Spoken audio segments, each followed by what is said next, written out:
guys! What's up? Welcome back to my YouTube channel. Ngayong araw this day ay papakita ko ang mga collection ko na Hot Wheels.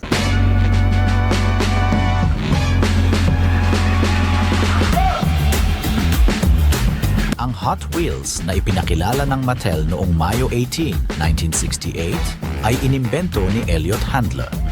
Inspirado sa kanyang anak na naglalaro ng Matchbox cars, nilayon ni Handler na lumikha ng mas kapanapanabik na mga laruan na may estilo ng hot rod na may malalaking likurang gulong, superchargers at mga disenyo ng apoy.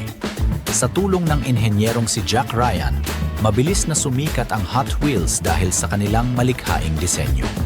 Sa paglipas ng panahon, maraming tagagawa ng kotse ang naglisensya sa Hot Wheels upang gumawa ng mga detalyadong scale model ng kanilang mga sasakyan.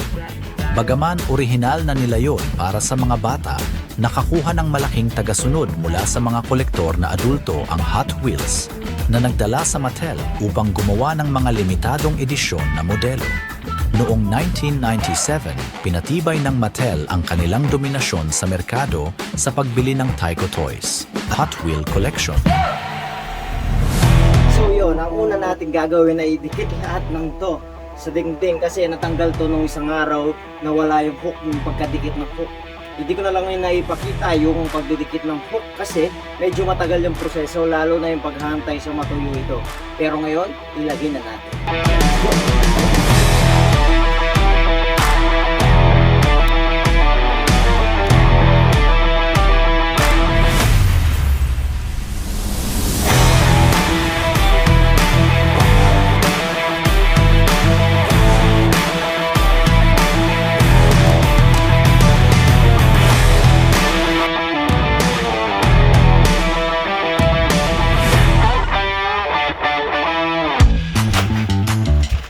So ngayon naman ay i-unbox natin yung binili ko sa SM sa My Toy Kingdom at yung binigay ng isa sa mga estudyante ko, yung nanay niya nanggaling sa Hong Kong at binili niya ang Hot Wheels doon. So tara na, unahin muna natin yung binili ko dito sa Toy Kingdom. Okay? Sa Toy Kingdom yung nabili ko pala ay hindi siya Hot Wheels kundi mga Matchbox.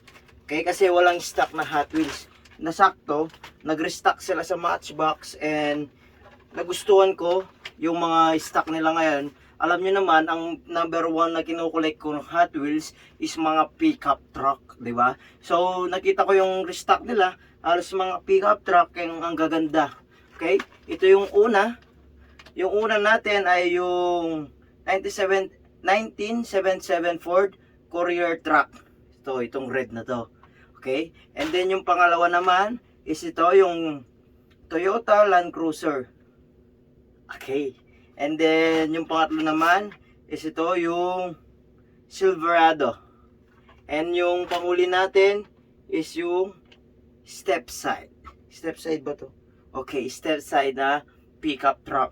And then may nabili din akong Hot Wheels na pickup truck. Nakita ko din to doon sa ano na nakaano lang. Kinuha ko na din kasi pickup truck. Alam naman natin, pickup truck lover tayo. Ito yung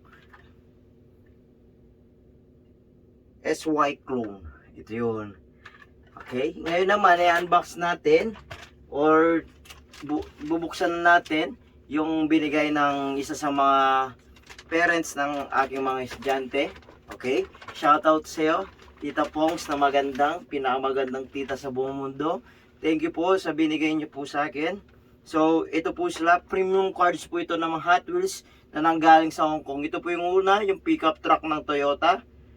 Ito.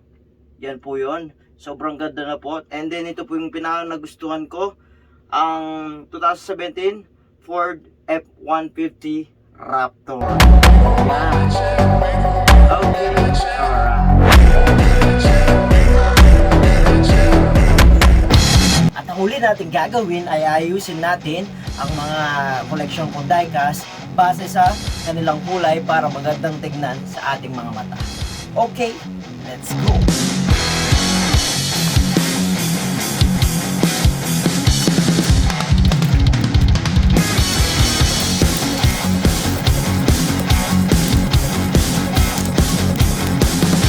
yan guys, tapos na natin pinaghiwa-hiwalay ang mga bawat kulay sa ating mga diecast.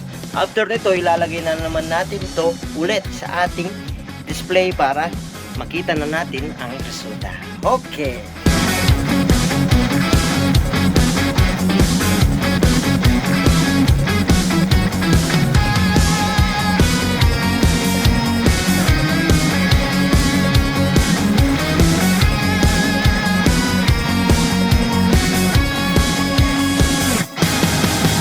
Lagay na natin ang last pieces ng diecast natin para matapos na tayo. Yeah.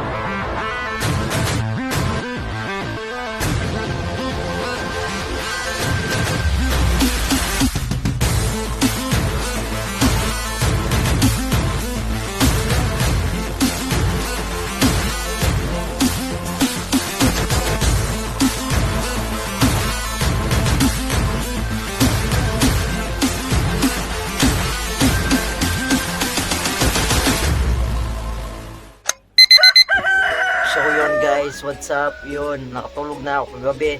Hindi na ako nakapag-outro. So bali ito na lang yung outro ko. Sobrang napagod lang talaga ako sa pag-shoot kagabi. And anong oras na din kasi yun eh. So yun nga, nahiligan ko yung pagkukulik ng Hot Wheels. Bata pa lang talaga ako, gustong gusto ko na yung mga Hot Wheels, yung mga maliliit na sasakyan. And then wala lang akong pambili noon eh, kaya hindi ako talaga nakapag-collect ng marami. And guys, last year lang ako nag-umpisang mag-collect ng Hot Wheels. Bare mansion na lang ko eh, kaya hindi pa gano'ng karami yung collection ko. Yan, kung makikita mo nga, hindi pa puno to, yan. Pero ang pinaka main collection ko talaga is ano talaga eh, pickup truck talaga ako. Yun talaga yung mga gusto ko. May pagkakataon lang na may mga JDM, may mga kotse. Kasi pinasukan ko din yung pagbebenta ng Hot Wheels ng ano, mga few months ago eh. Nagla-live ako sa TikTok. Then yung mga sumusobrang iba, yun yung binubuksan ko and nilalagay ko din para pan-display din. Then nahihinto lang yung pagla-live ko ng Hot Wheels kasi nga graduating na ako, medyo busy and hindi ko na mabigyan ng ano, hindi ko na maharapan yung pagbebenta, medyo busy nga, graduate na eh. So hanggang dito na lang ang vlog na to. Thank you for watching. Huwag nyo kalimutan i-like, i-share at mag-subscribe. Huwag nyo din kalimutan i-click ang notification bell para updated kayo sa mga susunod na video. Okay, alright.